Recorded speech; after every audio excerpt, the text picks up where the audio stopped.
So the story I want to read for you today is from one of the Works Project Administration interviews with a formerly enslaved man named Haywood Ford.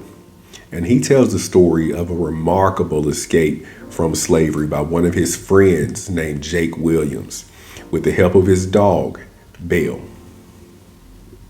One morning, the slaves was lined up ready to eat their breakfast, and Jake Williams was petting his old red-bone hound.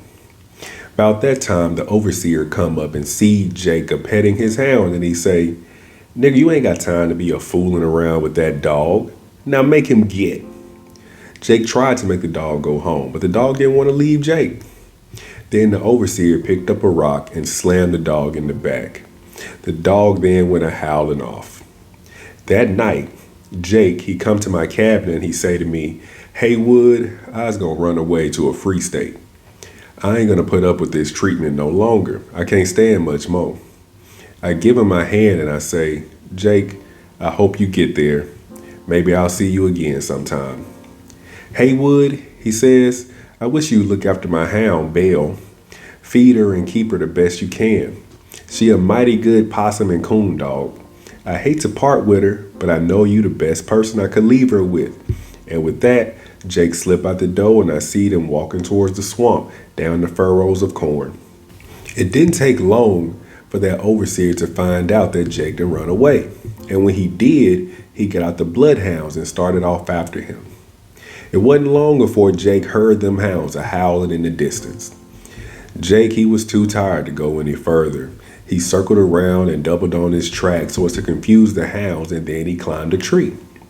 It wasn't long before he see the light of the overseer coming through the woods, and the dogs was getting closer and closer. Finally, they smelled the tree that Jake was in, and they started barking around it. The overseer lifted his lighted pine knot in the air so he could see Jake. He say, "Nigger, come on down from there. You done wasted enough of our time." But Jake, he never moved nor make a sound, and all the time the dogs kept howling and the overseer kept swearing. "Come on down," he say. "And if you don't listen, I'm coming up and knock you out the tree with a stick." Jake still, he never moved, and the overseer began to climb the tree. When he got to where he could almost reach Jake, he swung that stick and it come down on Jake's leg and hurt him terrible. Jake, he raised his foot and kicked the overseer right in the mouth, and that white man went a tumbling to the ground. When he hit the earth, them hounds pounced on him. Jake, he then lowered himself to the bottom limb so he can see what had happened. He saw the dogs a tearing at the man and he hollered, "Hold him, Belle, hold him, gal."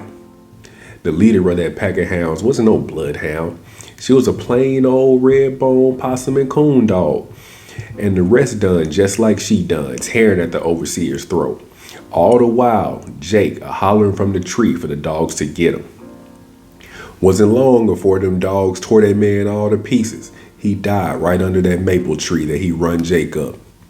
Jake and that coon hound struck off through the woods.